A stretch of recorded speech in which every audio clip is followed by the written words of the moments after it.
Gold medal वाली बहू। सपना के पिता एक गरीब किसान थे।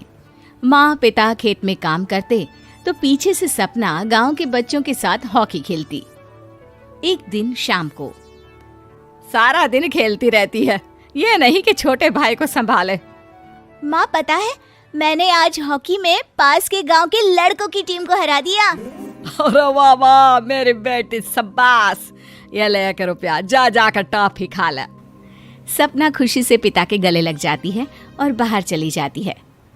अरे तुम इसको बिगाड़ रहे हो, मैं ना इसकी शादी ही करा दूंगी। ऐसा कैसे शादी करा देगी? हाँ, अभी तो उम्र खेलने की है।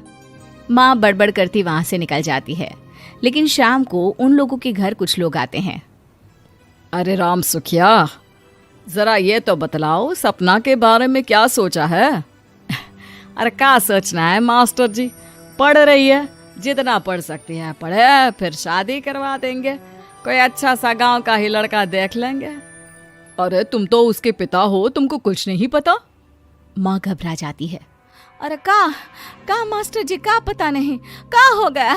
हम तो इनसे पहले ही बोल रहे थे कि लड़की की जात है, संभाल लो। अरे भाभी जी, आप भी ना कभी अच्छा भी सोच लिया करो। अरे सपना क्या खेलती है हॉकी, बड़े से बड़े आदमी भी नहीं जीत पाते हैं उससे। कल गांव में एक टीम आ रही है, लड़कियों की हॉकी खेलने उसे भेज देना, वहां शायद कुछ बात बन जाए। अरे ना ना मास्टर जी, कोई खेल वेल नहीं करवाना हम लोगों को, वो भी शहर के लोगों के साथ तो बिल्कुल भी ना। शहर के लोगों को ना कोई भरोसा नहीं होता मास्टर जी।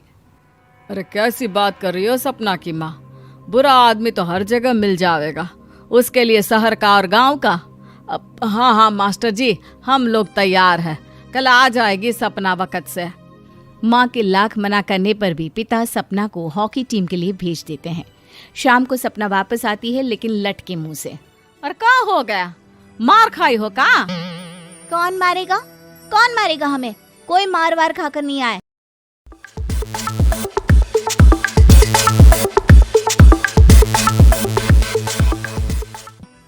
अरे फिर शकल पर 12 क्यों बजे हैं, बताओगी?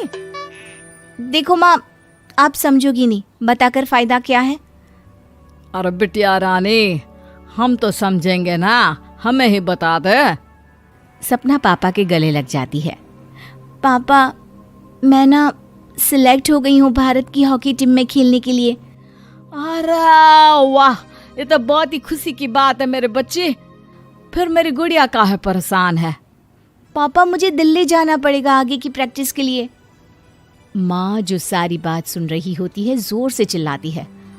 एक पैसा नहीं है मेरे पास, समझी? कुछ नहीं दूंगी। शादी के लिए लड़का फाइनल भी कर दिया है, कल्ले का बेटा, वो शादी कर लेगा तुमसे। सपना पिता की ओर देखती है। अरे देख सपना, खेलने दिल्ली जाना है तो सिर्फ इसी शर्त पे कि आकर कल्ले से बेटे से चुपचाप शादी कर लेगी, बोल। अरे ठीक है ना, कल्ले का बेटा तो बहुत ही समझदार है, सरकारी नौकरी है उसकी, मान गया वो तो सपना शादी कर लेगी। सपना भी धीरू, जो कि कल्ले का बेटा था, उसे जानती थी। वो मन ही मन सोचती है कि शादी तो वैसे भी होनी है, लेकिन माँ की ये शर्त मान गई तो जीवन जीने का एक मौका तो जरूर मिलेगा। हाँ, मुझे मंजूर है। हाँ, तो कल मैं उन लोगों को बुला लूं? पिता और सपना दोनों एक दूसरे को देखते हैं। अब माँ ठीक है ना, बुलाने की क्या जरूरत है, वो लोग पसंद कर रहे हैं ना मुझे, वही ठीक है। बस आप तो मेरा दिल्ली का बैग पैक कर दो। सपना दिल्ली जाती है, दिल्ली टीम के लिए खेलने के लिए। सपना खूब अच्छा खेलती है और गोल्ड मेडल जीत कर आती है। जब वो गांव आती है तो उसका जोरदार स्वागत होता है। हर कोई सपना सपना चिल्ला रहा होता है। और सपना के पापा, तुम्हारी बेटी ने तो गांव का नाम रोशन कर दिया है। गांव की तरफ से तुम लोगों को गांव में पक्का मकान और सपना को परिषद में पक्की नौकरी देने के लिए हम तैयार हैं। अरे वाह वाह, पक्का मकान, ये तो बहुत अच्छी बात है, लेकिन सपना की नौकरी नहीं चाहिए हमें। हाँ, कैसी बात कर रही हो सपना की माँ? लड़की की नौकरी रहेगी तो अपने पैरों पर खड़ी रहेगी, किसी के आगे झुकने की जरूरत ना पड़ेगी। अरे चुप रहो, हम तो नौकरी ना करते हैं, पर मजाल है कि किसी के आगे झुके हो। ना ना, हमारी बेटी नौकरी नहीं करेगी। पिता लाख समझाते हैं लेकिन माँ नहीं मानती। और फिर वो दिन भी आ जाता है जब सपना को अपने कहे अनुसार लड़के से शादी भी करनी पड़ती है। ससुराल में। ए बहू, तू रोज रोज सुबह कहाँ जाती है? घर का सारा काम निपटा कर कहाँ भागती है? माँ का घर तो पास ही है, वहीं निकल जाती है क्या? नहीं माँ जी, मैं हॉकी खेलने जाती हूँ, मुझे खेलना पसंद है। खेलना पसंद है? अरे कैसी बात कर रही है बहू, शादी के बाद तो कोई लड़की खेलती फैलती नहीं है, वो घर का काम काज देखती है। सपना कुछ नहीं कहती। वो एक रोज कमरे में अपनी अलमारी ठीक कर रही होती है कि तब सुनो, वो जो लटक रहा है ना, क्या बोलते हैं उसे? मेडल। सपना पति की बात सुनकर खुश हो जाती है, उनके पास जाती है। मैं सोच ही रही थी कि तुमने कभी पूछा क्यों नहीं। ये मेडल है, मैंने जीता है, पता है, हॉकी में। बड़ा मैदान, बहुत से लोग, 2 टीम और फिर शुरू होता है जुनून। पता है, लगता है जैसे बस जिंदगी यही है, खेलते रहो, भागते रहो, दौड़ते रहो और लक्ष्य को पालो।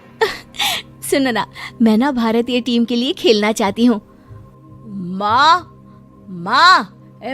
यहाँ तो आ जरा। सपना हैरान हो जाती है कि ये क्या हो गया, पति अचानक से माँ को क्यों बुला रहा है। हाँ बेटा, क्या हो गया, काहे गला फाड़ रहे हो? माँ, ये सपना क्या कह रही है? अरे बीवी तो बोलती ही रहती है बेटा, लेकिन क्या हो गया, चिल्ला क्यों रहे हो? ऐसा क्या बोल दिया इसने? माँ ये बोल रही है कि इसको खेलना है भारतीय टीम के लिए। सपना डर जाती है। नहीं माँ जी, मैंने कहा कि मैं चाहती हूँ कि वो मैं बोला था ना, शादी के बाद कोई खेलता नहीं, घर का काम काज देखता है, लेकिन फिर भी। नहीं माँ जी, ठीक है, मैं घर का काम देखूंगी, कल से मैं खेलने भी नहीं जाऊंगी, माफ कर दीजिए। सपना पति की तरफ देखती है जो माँ की तरफ देख रहा होता है। उसे गुस्सा तो आता है लेकिन करती भी तो क्या, सास के सामने कैसे पति की क्लास लगाती। अरे बेटा, अब क्यों घूरे जा रहे हो बहू को? माँ, अभी इस बात का फैसला करके जाना, वरना ये तो तेरे कमरे से जाने के बाद मुझे। अब चुप हो जाइए आप, छोटी सी बात का बतंगड़ मत बनाइए। छोटी सी बात? बहू, ये कोई छोटी बात नहीं है। जो लड़की दिल्ली के लिए गोल्ड मेडल ला सकती है, वो देश के लिए भी तो गोल्ड ला सकती है ना। हम लोगों को किसी चीज की कमी नहीं है बहू, घर का काम तो कोई भी कर लेगा, लेकिन देश का नाम रोशन करने के लिए सपना चाहिए। जा बहू, तेरी ट्रेनिंग का सारा इंतजाम तेरे पति ने कर दिया है, जा खेल और देश का नाम रोशन कर। सपना की आंख में आंसू आ जाते हैं। वो सोचती है कि बेटियों को मायके के साथ अगर ससुराल में भी सहयोग मिले तो ऐसा कोई काम नहीं जो वो नहीं कर सकती है।